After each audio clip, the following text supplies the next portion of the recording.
Medvedev, who is talking about the psychology of health and well-being. So today's lecture is on psychological basis of health and well-being. And that is the whole essence of psychology, if you think about it. People study psychology because they want to be healthy, they want to be happy. And in many cases, people want to resolve certain issues or problems. So that is why we are all here, first part. So the mind-body connection. If I talk about mind-body connection, I will give you an example. If you think about taking a test on this paper, just before the test, regardless whether it is online test or in-class test, I think in-class tests tend to be more stressful because of sort of mirror neurons activity when all people in the same room. Earlier days, we asked students actually to bring bags and put them in front so they don't have phones. They kind of feel heart rate is increasing. And sometimes when people think it is a test, essentially nothing happened. There's no difference from what was yesterday and today. That is your thoughts. You think about something, it is an important event for you, right? And that increases your heart rate, increases your skin conductance response, breathing, respiration, your breathing become more shallow. So all these things are very good indicators of body-mind connection. So your thoughts actually produce that sympathetic activation or activation of your body in emergency. And then if you think about it later, feeling like that, feeling wet hands and things and a high heart rate, also affect what you think. You think, oh, I don't feel right to do the test now. And it gives a feedback, make things worse. So increases stress again. So we are in a loop. Of course, we need to have tools to deal with that. So that illustrates that mental health and physical health are related to each other. And they are related in many different ways. I will talk about it in more details. Importance for both physical and mental health for well-being is quite obvious, but you know, if you get sick and experience a lot of pain and cannot manage the pain, it's hard to say about well-being, be well or be good. And the same thing, mental health. So we aim at achieve a balance, which is in physical sense. In physiology, we talk about homeostasis. Homeostasis is a perfect balance, physiological balance in our body. But physiological balance, in the physical sense, also result in mental balance. And other way around, they are related. If you are in mental balance, so you don't worry about anything, you are in a moment, and you are relaxed and happy. So that also contributes to your physical health. And psychology is the key to life well lived in that regard. For this reason, we always have a numbers growing of psychology students, not only here in New Zealand, but also worldwide. Every year we consistently get higher numbers of students because people started realizing that it's a very important area for us to be well. So the diagram here I put together shows various ways how mind and body are connected. So you can see that it goes through perception of the environment, and our perception of the environment will impact on our body. For example, like if you see environment as threatening, for example, there would be an announcement about earthquake or something like that. So your body will respond with activation, increased heart rate. So at the same time, you may experience emotions like stress, high level of stress or anxiety. And of course, that relates to the thoughts as well. You will be thinking what's the best way to escape. Once you will be thinking about escaping, that will increase stress response again. And then there is a feedback. When one's body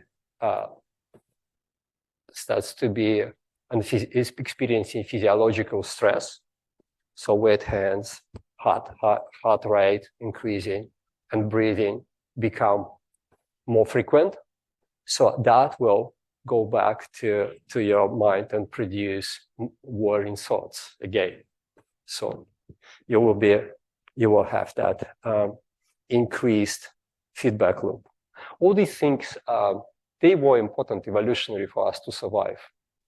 And there is nothing wrong with that diagram. This is how things are working. And for this reason, we are here, actually. We survived the evolutionary path for quite a long time already as a species. But excessive or extreme conditions here and conditions which are happening or activations which is happening in contexts which may not be in reality threatening, that causes a problem. And another problem is generalizing those conditions in all contexts. This is where we come to psychology and problems we need to deal with. So now I will move to understanding of well-being. So the definition, a traditional literature definition of well-being is a state of happiness and contentment with low level of distress, overall good physical and mental health and outlook, or good quality of life. This is APA, American Psychological Association Dictionary of Psychology. This is sort of standard definition of well-being. But if you look at this, you can see it includes happiness, it includes contentment, it includes physical and mental health and quality of life. So it shows that all these things are related. So basically, well-being, happiness, quality of life are used interchangeably in the research literature. And I was wondering whether they are truly interchangeable. And during my during my undergraduate study, I collected data, but I never had time to analyze it. Many years later, I found that data, and I analyzed that data and published a paper in 2018, where we factor analyzed all these constructs of well-being together. And what we found, I think, do I have it? No, I don't have it in that slide because I wanted to keep it brief. What we found one single general well-being factor that actually dominate all these measures of well-being, different constructs of well-being. So there is some general thing, which is well-being, and that supports actually interchangeable use of well-being, happiness, quality of life in the research. So now we go to, based on the same research, we can look a little bit deeper. For formula lovers, I always know that in the class, there are a few people who love maths and who love formulas. So I put a formula for happiness here. So to please you. Basically, the formula of happiness is based on the literature and based on the research. So in happiness or well-being, we have two major components. Cognitive component is what you think about it, how you perceive the environment, and how you perceive your quality of life. So how you think, how well you are. If you believe you are very well, and you're actually content with what you have, you will experience naturally higher level of well-being, regardless of the factual situation where you are. And we know that from different studies. And there is also affective component. Affective component, these are feelings and emotions, what we're experiencing on daily basis. And this could be positive and negative. Of course, positive affective states, like joy, relaxed state, will contribute to happiness, and negative affect will impair it.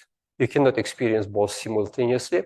So actually the numbers are important. How much positive, how much negative you experience over time, that will wait out. And so happiness age will be equal to contentment or cognitive component. Cognitive component is something to what degree you content with your life. Contentment or satisfaction with your life. How satisfied you are with condition what you are. And I know some people are satisfied living in a sort of moderate condition, they're still happy with this. And some people, even having great achievements, they never satisfy. They want something more.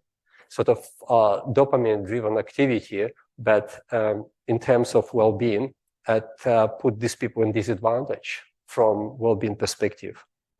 So I have that diagram here as well. So you can see contentment. Contentment, if you think about it a little bit more, contentment is essentially a balance and linked to homeostasis as well. If we achieve a physical balance in the body, we start less wanting things, right? So become more content and more happy. And that is why different meditation practices, and specifically mindfulness, is so powerful in increasing well-being, because it brings you in a state of homeostasis or balance, regardless of what you have or not have. You don't think about these things. You just enjoy the moment where you are. And it's not good or bad, but it's not a bad thing to have things, what you want. But be happy, regardless of that, is much more important. You see what I mean? It's good if you can keep a balance and you have great achievements, it's nice. But being unhappy and striving for achievements is a different thing. And people also may be less successful in this case. As if you relax, things are going better and smoothly, and people are more happy working with you. So these are some are quite obvious truths, but most of that is research-based. Again, this is what I was talking about, what you desire and what you have. That's a perfect balance for happiness. And if we talk about happiness in the brain, so what brain research suggests, the summary. So the brain mechanisms involved in primary pleasures, something like food, sex, and other enjoyments, what we have, and secondary pleasures like achieving something great, winning a lottery, artistic pleasures, listening to the music, or transcendent pleasures of different types of meditation are pretty much the same, have the same brain structures involved in those pleasures. The thing is, what type of neurotransmitters are influencing these structures, and that's what makes a difference. So basically, hedonic happiness could be achieved. Hedonic means pure pleasure. It has no cognitive component as such. Regardless what you think is just a pure pleasure, can be achieved as liking without wanting, or a state of contentment. And in this case, our brain areas involved in pleasures and also in desires, so the same brain reward circuit, when they are stimulated by gamma aminobutyric acid or GABA neurotransmitters. So we can achieve that state, relaxed state. And basically, if you put it down to simplify things, if we train people to do mindfulness or mindfulness meditation, we train people to produce GABA essentially, to balance their brains. So also, it's more complex, but this is the basic mechanism which would be involved in that. So excessive wanting creates internal tension and decreases pleasure and happiness. And excessive wanting is dopamine-driven. The same neural structures, like striatum cortex, for example, and nucleus accumbens, when they are stimulated by dopamine, they create desires and wanting. And it never ends, actually, because if you don't train your brain to down-regulate, it keeps on and on. If you have a new model of a new Porsche, you want to have a Ferrari, then you want a Lamborghini, then you want to live in Monaco or somewhere else. It never stops, you know? And you're never happy, because whatever you get, you will be always wanting something else. It has nothing to do with external things. It's just the brain, how brain is working. So for this reason, it is important not only looking for different achievements or possessions, but also to investigate and manage your brain activity. So now I have a brief quiz for you about happiness. Questions I simply answer true or false. So the first question number one, most people are relatively unhappy. What do you think? Is it true or false? True or false? Who thinks it is true? 1, 2, 3, 4, 5, 6. Who thinks it is not? It's false. So more people, definitely more people think it is false. Okay, I will give you answers later. We'll go through the quiz first, okay? We just keep, you just remember your answer, what you think. The second, attractive people are happier than unattractive people. What do you think? True or false? Who think it is true? 1, 2, 3. Who's 4? Who think it is false? 5, yeah. So most people think it is false. More intelligent people are happier than less intelligent. True or false? Who think it is false? Who think it is true? Not many, but some. Okay. Then people who have children are happier than people without children. True? Who think it is true? Who think false? More think it is false. Okay. I like the responses. Yeah. I see that there's a potential for psychology for many of you here. Good health is essential for happiness. What do you think? True or false? True? How many think it is true? Yeah, many think it's true. Who thinks it is false?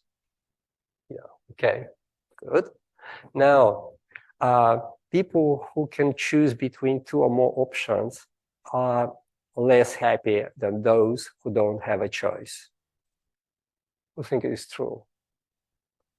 1, 2, 3, 4, 5, 6. Who think it is false? Okay. That's nice to note. Wealthy people are much happier than the rest of the population. False? Who think it's false?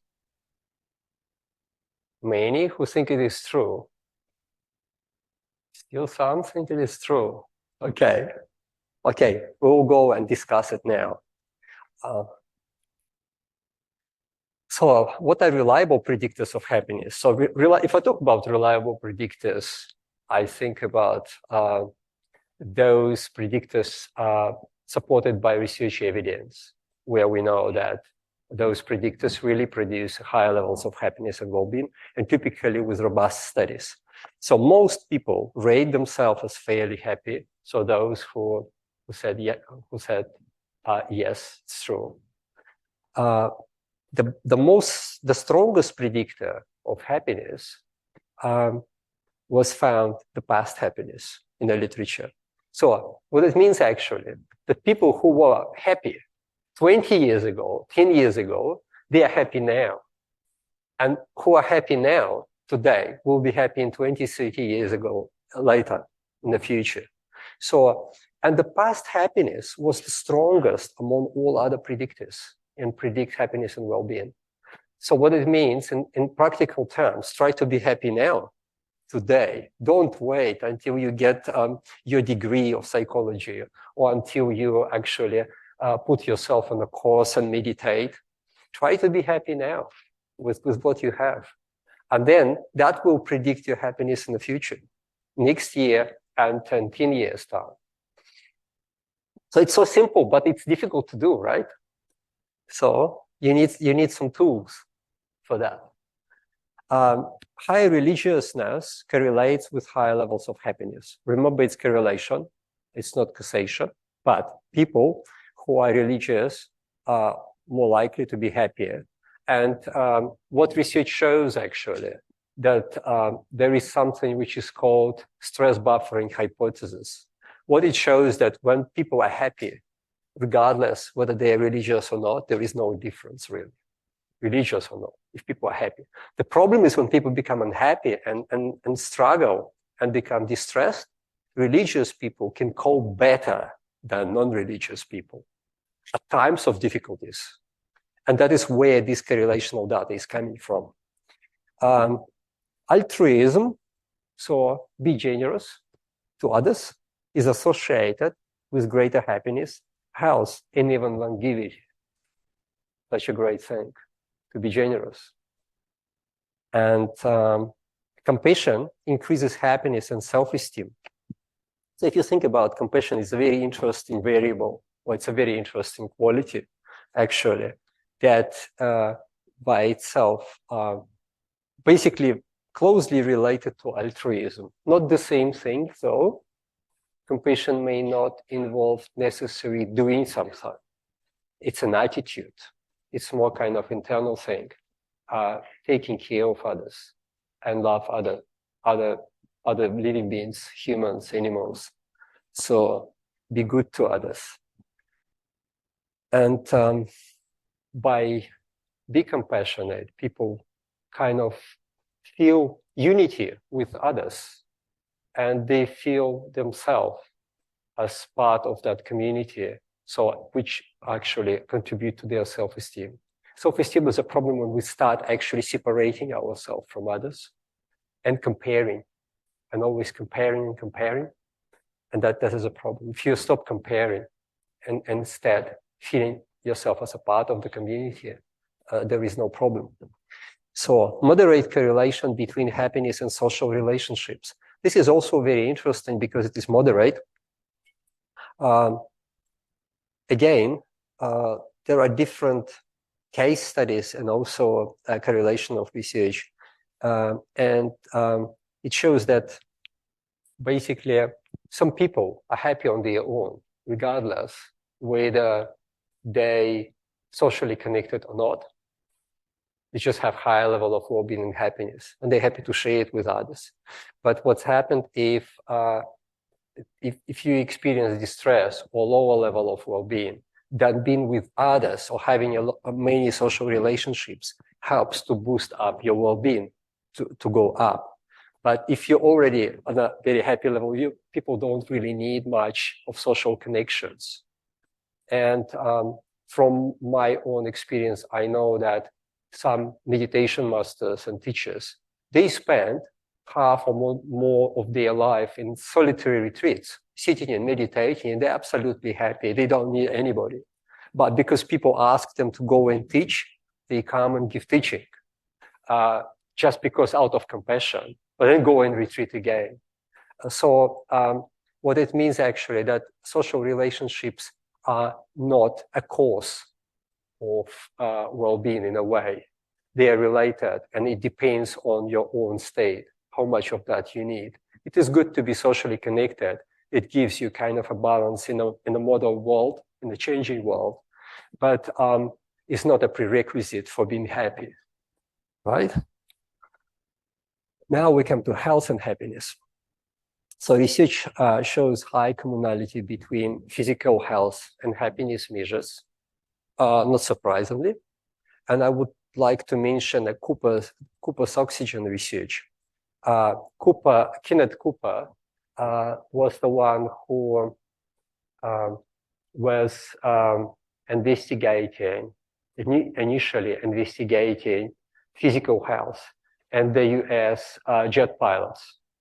And he received many grants from Pentagon because the problem was that jet pilots were retired very early. Almost at the middle 30s, 36 years, they were retired because of health issues. And the Pentagon, of course, had to pay them until the rest of their life as they contributed to defense force. So they engaged Kenneth Cooper because he's a medical doctor to do research, and he had all resources. He had the whole US Army as experimental subjects. And he did a lot of research on that. To make long story short, his major finding was under the line, its amount of oxygen in blood. Because he measured it. He asked soldiers running in masks and measured oxygen level. And he said, the problem with us humans, that we are actually biological machines or biological beings. So we need a certain oxygen level in our blood for healthy metabolism, to ensure our brain is working good and we have regeneration of our tissues and our blood contains enough oxygen. And he ranked different types of activities by top to bottom, with the top being running. We could understand it evolutionary because we always run out of something or after something to survive. So running was the number one, following by swimming, biking, walking, and I think ball games, but ball games are not very sort of good indicator because it depends where you stay in basketball. If you stay under the ring and you're tall, you won't be moving much. People just pass you a ball and you just do that. And it's done. You know the job is done, but there's no oxygen there. It's just a ball. But running tends to be one of the best. I and my family now put ourselves on Auckland Marathon. We will run half marathon, and my child and wife run 5K. So for the world peace. So it's a good activity. It's not an advertising, but just I try to run myself when I can. And that is good revitalizing for the brain. So Cooper brought everything to the point system. And he said, actually, here, everyone computed confidence intervals statistically, where you need to be to achieve certain points in a week. And you can download the tables of Cooper tables, or just email me, I can send it to you, how much you need to run or work or swim to achieve 30 points in a week. And people can vary their program. Faster you run, more points you get, so less you need to run. I tend to run twice a week 8K, or 3 times a week 5K, something like that. With a certain, you need to be in a certain time band to achieve points. So if you're slower, you need to run more. It's kind of a punishment in a way. You're faster, you don't need to run a lot. So, but it's a good activity. And physical health, well, very good related to our physical and psychological well-being.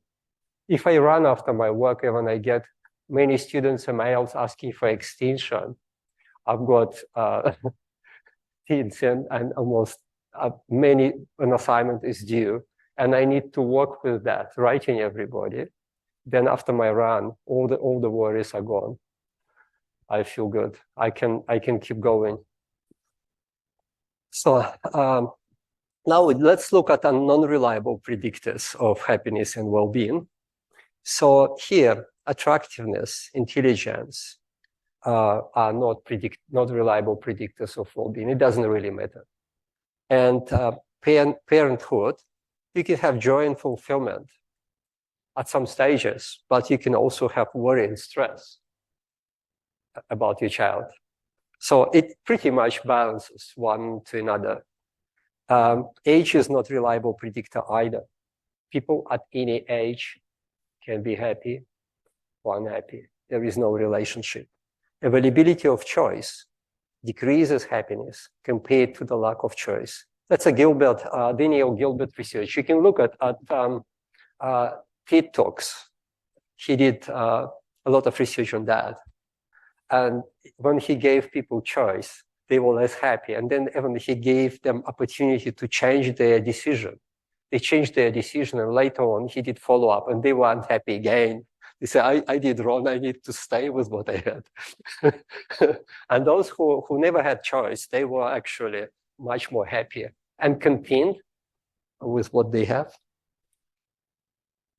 So happiness and wealth. So we know a famous saying, money doesn't buy happiness. Well, one of my friends in psychometric, Professor Rex Billington, used to say, yes, money doesn't buy happiness, but it allows people to have a better quality of life, making it circular argument, you know? But what research shows really, if you look at that graph, unfortunately, there is no new graph produced so far. But if I look at that one, this is the famous graph from the US, average income is always going up, but the number of happy people is not increasing on the population. So that is the most convincing one. But then also a Diner research from 1995, he compared 150 richest Americans to an average income, and they were not happy. There was no difference. Another research, Winhoff in 1993, he found a fourfold increase of gross national product in Japan over 20 years, but no increase in happiness, well-being. Brinkman, 1978, he looked at lottery winners, people who won a lottery. And he found that, for example, with and compared them with car accident victims, people who suffer injuries, and some lost their limbs or something and had very, very serious consequences.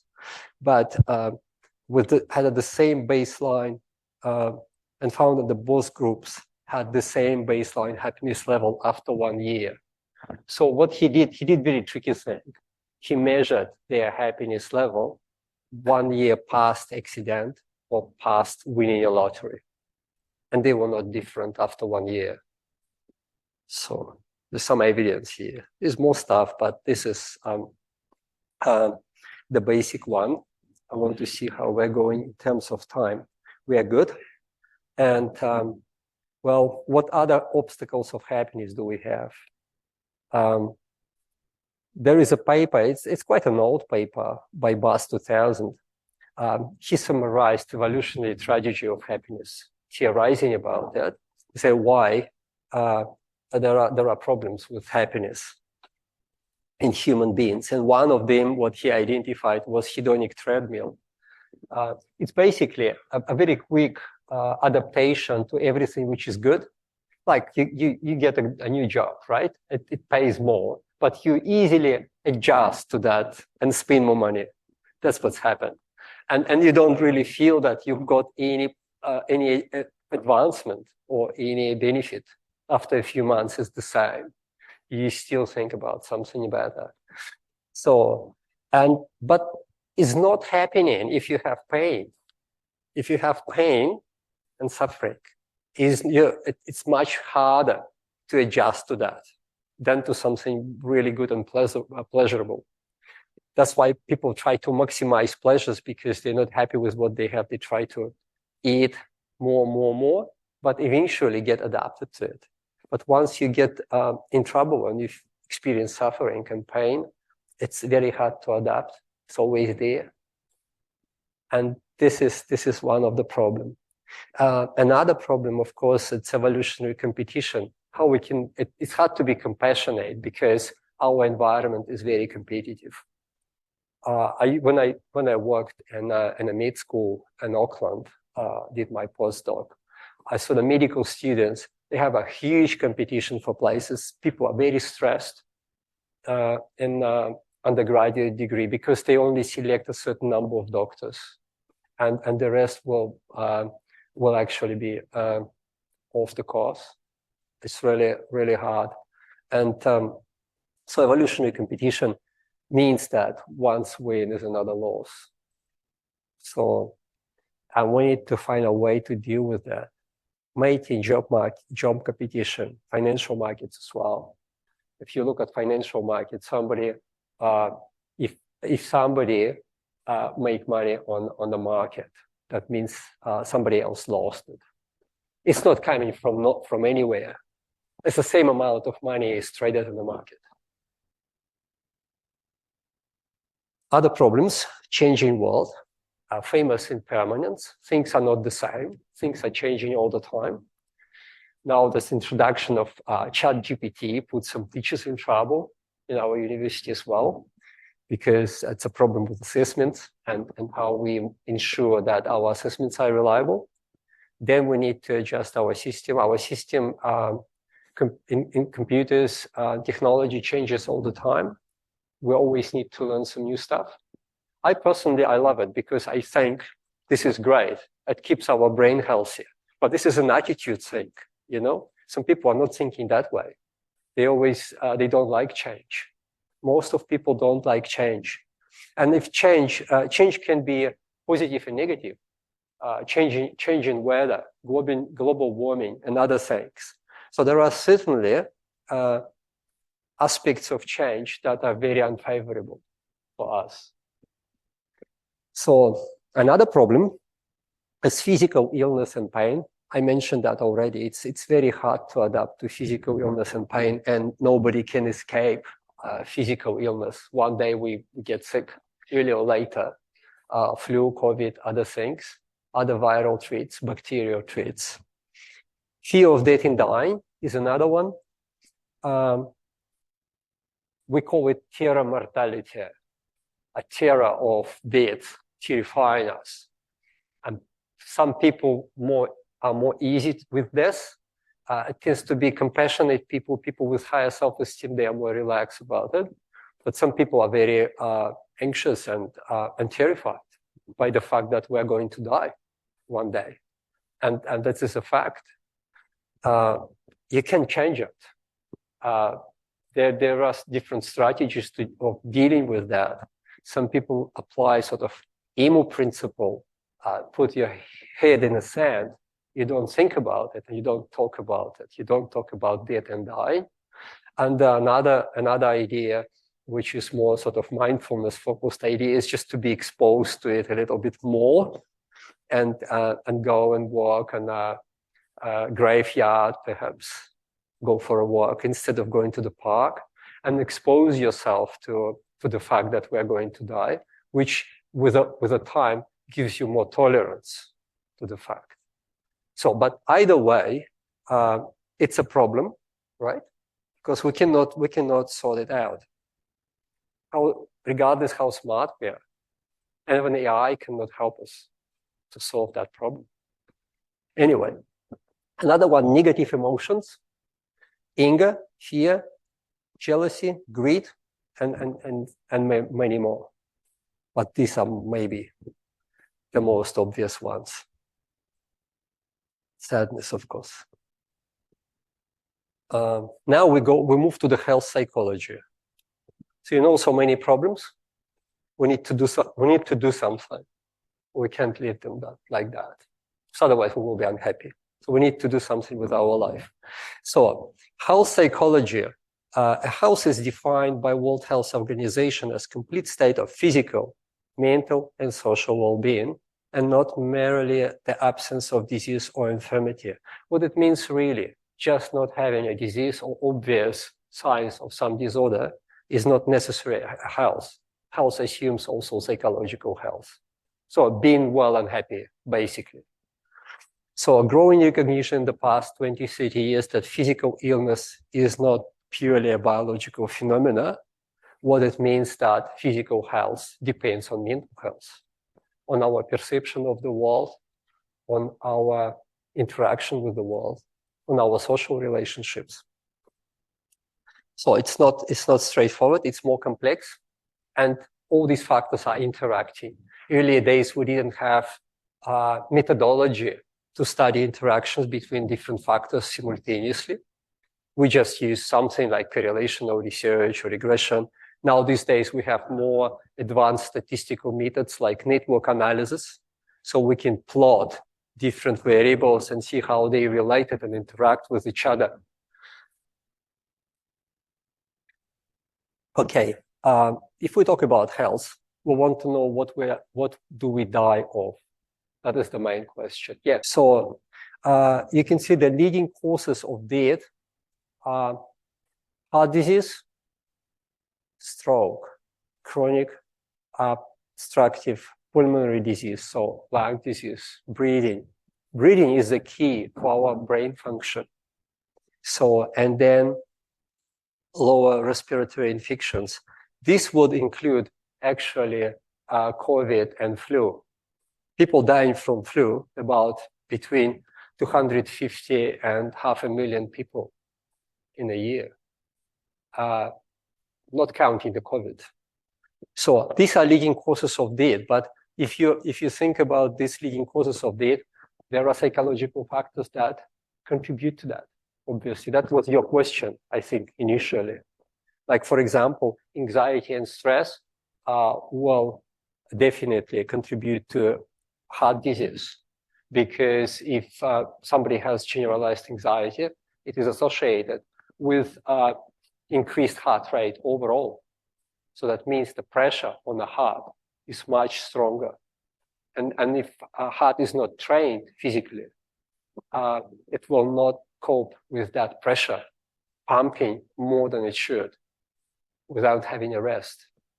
For heart having a rest, it's having a heart rate of about 60, 65. That is where heart is resting. But if an average heart rate of some people is over 80, you can see what's happening. It's hard. Yeah. Yeah. Okay. Go to another one. I have that in chat. Is it okay? With my glasses.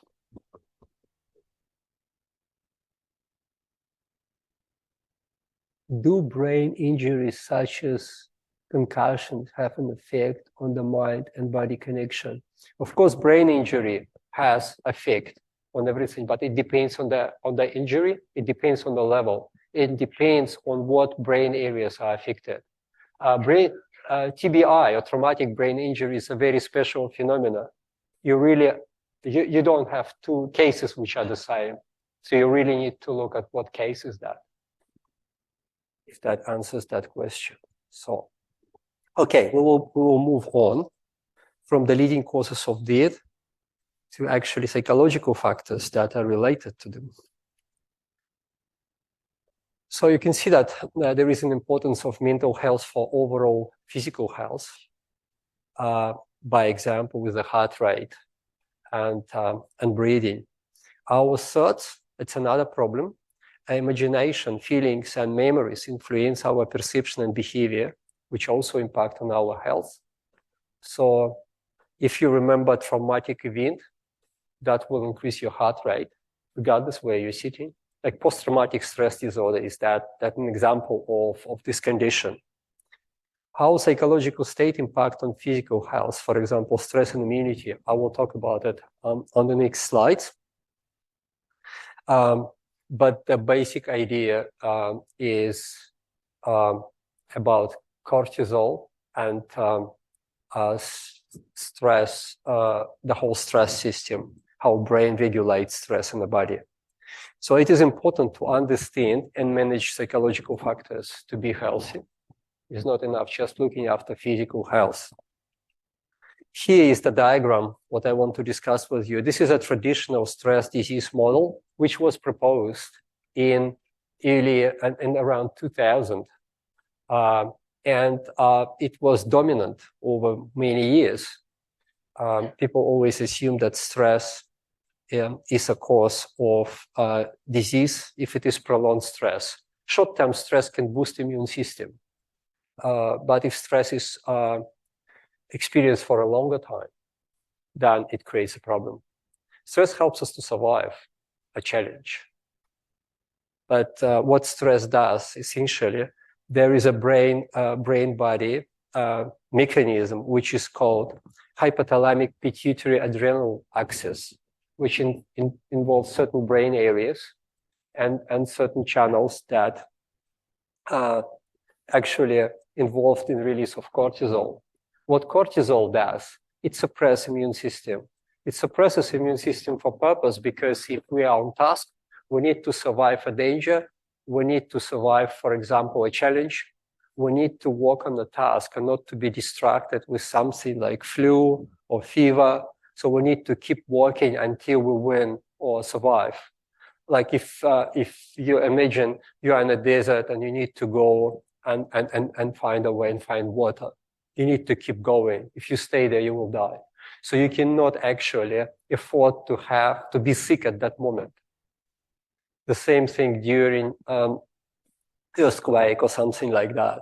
So that had evolutionary role, and it did a good job. But the problem is, if you postpone your immune system from action, and you have bacteria or viruses in a body, they start destroying your body, right? So the cortisol in excessive amount is a problem. So because it suppresses immune system. So we try to have an immune boost, to being exposed to a very high level of stress for a short time will be good, like skydiving, jumping out of the perfectly flying airplane. That will do a good job. People never get sick when they jump from the airplanes. Sometimes I used to jump, not a lot, but I used to jump as a cameraman, and I like that activity.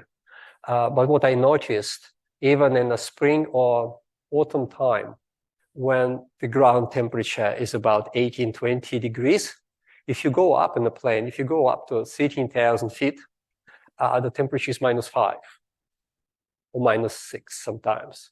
And people jump, fun jumpers, they jump in t-shirts. They go out of the plane and jump and do all different figures. They never get sick, never happen, because it's such an immune boost. But if you stay in that condition for a long time, that will be a problem. So this is the diagram how it works. And you can see from cortisol by itself, having too much cortisol promotes the disease because it influences immunity as well. So stress can also directly cause disease. Also, disease by itself can induce stress. Because if people fear consequences, they say, oh, maybe I get COVID, you know? You just have a little bit of flu, or maybe I have something serious. Thinking about that the consequence of that could be a serious disease can cause stress. And you have the loop. It goes back there. How about the time? Yeah, I think we're almost there. Yeah. I go through one more slide. So generally, we did research in 3 countries. We did research in New Zealand, in Italy, and in India. It was quite a big sample, thousands of adults in New Zealand and India, and about 400 plus, about 400 plus in India, and 1,000 in New Zealand, and 1,000 in Italy. And we consistently found that anxiety was the major predictor of poor immunity, not the stress itself. And we started thinking about it, why it might be happening. And we found that stress basically can be a positive thing. I'm giving you that lecture. If I wouldn't be stressed by giving a lecture, I would be like a vegetable. You won't be interested to listen. I will be staying here. But that gives me a stress gives me an opportunity to perform. The same thing if you run or you do other performance, you dance, for example, or singing. People who are singing, it's the same thing. They experience high level of stress. But this is a positive stress. It's not a stress which causes damage to your body. But anxiety is something, you cannot be happy and anxious, right, really. If you think about it, experiencing anxiety cannot be associated with something positive. It is really a terrible feeling because it forces you to escape. It had an evolutionary role, and it was important. And it has to do that, because otherwise we will be sitting there doing something else. We will not run away when we have to. It has to push us into trouble. And that is why anxiety is so damaging. And of course, generalized anxiety causes all these problems with immunity more. This is what we theorized how it can be explained. So we did a very specific statistical analysis with stepwise regression, where we controlled for effect of anxiety on immunity. And after actually anxiety explained most of change or most of the differences in immunity, we also had depression and stress. Depression and stress were only explaining negligible amount of variance, nearly 1% of change, while anxiety explained nearly 20% of change. So after that, we concluded, look, that's the whole stress disease model is not accurate. we need to look at anxiety. It needs more studies. So it's a novel stuff from here. We have a paper under review now